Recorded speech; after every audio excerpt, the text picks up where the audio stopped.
How to file self-employed income tax. Hello everyone, welcome to our channel. Let's see how we can do it. For this, you can use the platforms like TurboTax, and over here you would just have to create your account, provide your information, and after that you can just simply start with the tax filing process. All you have to do is just provide all the details related to your business or the way that you have utilized in order to earn the money.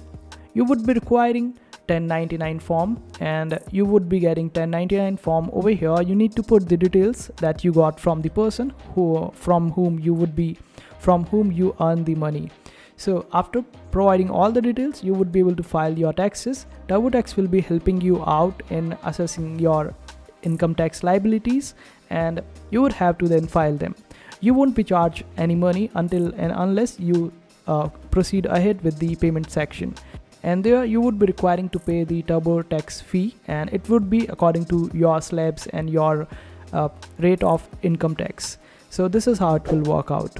I hope this video was helpful. Make sure to hit that like button and also subscribe to our channel for more helpful videos.